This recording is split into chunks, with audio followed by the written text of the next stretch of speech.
Justice ہیں پاکستان کے، ان کو معلوم ہے کہ جب وہ آئیں گے تو ان کو گرفتار کیا جائے گا، ان کو عدالت میں پیش کیا جائے گا، اور عدالت پیش کرنے کے بعد یہ کہ ان پر جو سابقہ الزامات ہیں وہ اس کی تردید لیکن کریں سر گے. کوئی بھی چیف تو جسٹس ہو آپ کو کیسز کا سامنا تو کرنا پڑے گا، آپ کو عدالتوں میں ایک بار یا نہیں، دو بار ریلیف چاہے ملے نہ لیکن ملے بات کی بات ہے، لیکن آپ کو پیش تو ہونا پڑے گا.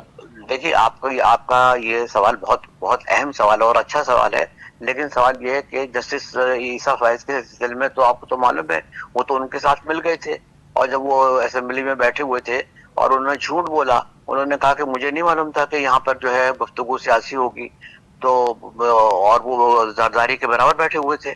آپ پرانی کلپ اٹھا کے دیکھ لیجئے. جی جی. تو وہ جو مسلم لیگ نون کے لوگ ہیں وہ در پردہ یہ کہتے ہیں کہ وہ تو ہمارا آدمی ہے، تو اگر وہ ہمارا آدمی ہے جب وہ آ جائیں گے، جو چیف جسٹس ہو جائیں گے، تو ظاہر ہے کہ جو مقدمہ ہوگا وہ اس سلسلے میں جس طریقے سے شہباز شریف اپنے سارے مقدمات اپنے بچوں کے اپنے گھر کے فارغ ہو گئے ان سے، اس طریقے سے یہ بھی فارغ کرا سکتے ہیں. دیکھیے پاکستان میں انصاف تو نہیں ہے، پاکستان میں قانون نہیں ہے، پاکستان میں قانون کا احترام بھی نہیں ہے، کانسٹیٹیوشن کا بھی احترام نہیں ہے.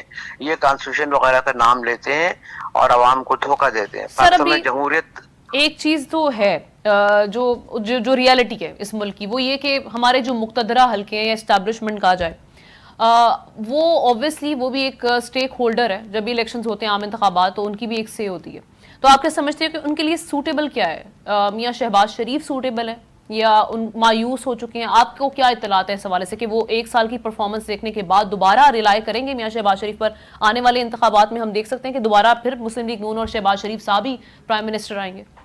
نہیں، دیکھیے میں سمجھتا ہوں کہ وہ ان کا اسٹیبلشمنٹ کا ابھی تو خیر کوئی ان کا خیال واضح نہیں ہے، لیکن وہ دوبارہ ان کو موقع نہیں دیں گے، ان کو شہباز شریف کو. اس کی وجہ یہ ہے کہ جو آئی ایم ایف کے ساتھ سمجھوتے ہوئے ہیں، جس طریقے سے آئی ایم ایف کو پاکستان کو آئی ایم ایف کے سامنے گروی رکھا ہے، اس سے اسٹیبلشمنٹ بھی جو پریشان نہیں، ہے. لیکن آئی ایم ایف میں تو وہ کریڈٹ لے رہے ہیں نا میاں شہباز شریف، آئے روز اپنی تقاریر میں یہ نہیں تو بات کر رہے کریڈٹ تھے. میں کیا فرق پڑتا ہے؟ مطلب وہ کہتے ہیں کریڈٹ ملک لینے میں تو دیوالیہ ہونے سے بچا عوام، لیا ہم نے. دیکھیے میں آپ کی خدمت میں عرض کروں، عوام تو بیوقوف ہے نا، عوام جاہل ہے، عوام کی اکثریت ان پڑھ لوگ ہیں اور پھر خوف میں ہے بیچارے، کیا کیا بات کریں گے وہ. اور وہ تو جو ہر قسم کا کریڈٹ لے سکتا ہے وہ شخص، وہ مطلب جو بھی وہ اس کے منہ میں آتا ہے وہ کہتا رہتا ہے ہم یہ کریں گے وہ کہیں گے. دیکھیے بات میں یہ کہ اسٹیبلشمنٹ جو ہے نا وہ ظاہر ہے کہ کسی حد تک تو ان کو سپورٹ کر سکتی ہے اور کر رہی ہے، لیکن یہ کہنا کہ وہ پورا کریں گے، ان کا بھی اپنا ایک، ان کی بھی اپنی حیثیت ہے، ان کا بھی ایک وقار ہے، ان کی بھی اس ملک میں عزت ہے، تو ظاہر ہے کہ وہ اس کو تو داؤں پہ نہیں لگائیں گے اس کے خاطر. یہ تو بالکل. وہ ہے کہ اس نے سارے مقدمات، کوئی بھی حکومت آئے گی انہوں نے اگر یہ مقدمات کھولے ہے نا، مطلب جیسے کہ مطلب تحریک انصاف کے چیئرمین نے کہا تھا کہ اگر ہم آئے تو ہم یہ سارے مقدمات دوبارہ جو ہے نا کھول کے اور ان پر مطلب یہ کہ وہ کروائیں گے، بات چیت کروائیں گے. تو میں یہ عرض کر رہا ہوں کہ اسٹیبلشمنٹ جو ہے نا یہ شہباز شریف کوئی اچھا گورننس کے مظاہرہ نہیں کر رہا ہے، یہ فوٹو سیشن کروا رہا ہے. یہ مطلب یہ اپنے آپ کو بتانے کے لیے کہ دیکھیے اسٹیبلشمنٹ کے میں ساتھ ہوں اور یہ ہے وہ میرا ساتھ دے رہا ہے. یہ عوام میں سر غلط یہ جو تاثر جا ایک رہا سالہ ہے. کارکردگی ہے ابھی مسلم لیگ نون کی، کیونکہ اوبویسلی وفاق میں سب سے آگے مسلم لیگ نون ہی ہے اس وقت، پی ڈی ایم کا اتحاد ہے، تو آپ سمجھتے ہیں کہ جو عام انتخابات اگر ہوتے ہیں اور اگر یہ انتخابات صاف اور شفاف ہو گئے تو مسلم لیگ نون کو پھر دوبارہ نمائندگی ملے گی، جس طرح سے وہ کلیم بھی کر رہے ہیں آج کل؟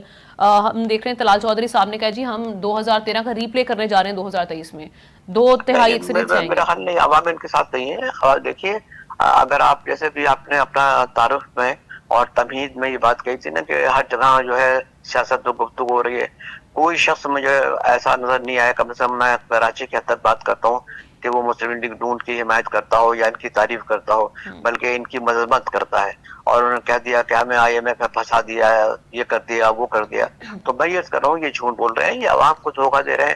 عوام بیچارے دیکھیے عوام کی تو آواز بند کر دی گئی ہے نا، ہے نا، تو بالکل. عوام کی آواز بند کر دی گئی تو عوام بیچارے کیا کریں گے. دوسری بات یہ کہ یہ امید رکھنا کہ جب تک یہ موجود ہیں اور کہ شفاف الیکشن ہوں گے اور اچھے الیکشن ہوں گے، سوال ہی نہیں اٹھتا. میں سمجھتا ہوں کہ آنے والے دن بڑے بحرانوں کے دن ہیں. ایسے بحران ہوگا کہ ان کو پتہ پڑ جائے گا کہ بحران ہوتا کیا ہے. کیونکہ کب تک آپ عوام کے حقوق سے کھیلیں گے، کب تک ان کو حقوق نہیں دیں گے، کب تک جو ہے ان کے ساتھ ناانصافیاں کرتے رہیں گے، کب تک جو ہے 9 لاکھ جو ہے نوجوان اس ملک سے باہر چلے گئے. یہ بڑی تشویشناک صورتحال ہے. بالکل. کسی ملک کا نوجوان جو ہے سرمایہ ہوتا ہے, وہی ملک کو آگے لے کے جاتا ہے. اور اگر یہی بوڑھے ٹھوٹے جو ہے نا الیکشن یہ دوبارہ انتخابات میں آ گئے تو آپ مجھے بتائیے کیا کریں گے؟ ان کے پاس تو کوئی نیا ویژن بھی تو نہیں ہے. بالکل. روزانہ نئے اسٹیٹمنٹ آنا, ایسے تو میں کہتا ہوں آپ پرائم منسٹر بن جائیں تو آپ اس سے بہتر اسٹیٹمنٹ دے سکتی ہیں. کیا مطلب وہ اسٹیٹمنٹ دینے میں کیا وقت لگتا ہے؟ تو میں یہ عرض کر رہا ہوں کہ یہ عوام کے ساتھ کھیل رہے ہیں, یہ ملک کے ساتھ کھیل رہے ہیں. ان کو یہ سمجھ میں نہیں آ رہا کہ ہمیں کیسے چلنا چاہیے جب تک کہ آپ عوام کے نئے نمائندوں کو نئی سوچ کے ساتھ, نئی فکر کے ساتھ اور اس فرسودہ سیاسی نظام کو نہیں ختم کریں گے. پاکستان کے اندر نہ تو توانائی پیدا ہوگی نہ ترقی ہوگی. اور سب سے بڑی اہم بات میں آپ کو بتا دوں کہ پاکستان میں اگر آپ نے کرپشن کو ختم نہیں کیا جو اس وقت بھی جاری ہے تو آپ یقین کریں پاکستان معاشی طور پر اور سماجی طور پر ترقی نہیں کر سکتا. بالکل ٹھیک بات کی آپ نے آغا مقصود صاحب, بہت شکریہ. سینئر تجزیہ کار ہمارے ساتھ موجود تھے. اس وقت جو ملک میں سیاست جاری ہے اس پر اوورآل انہوں نے اپنا تجزیہ پیش کیا. بہت شکریہ آپ کے وقت کا. ناظرین ایک چھوٹا سا بریک لیتے ہیں, بریک کے بعد واپس آئیں گے تو ہمارے ساتھ ایشیا کے ٹاپ فٹنس ایکسپرٹ ہوں گے. ان سے جانیں گے کہ اگر لوگ جو فٹنس کی جانب جانا چاہتے ہیں اور وہ فٹنس ٹرینر بننا چاہتے ہیں تو وہ کون سا راستہ لے سکتے ہیں. Stay with us.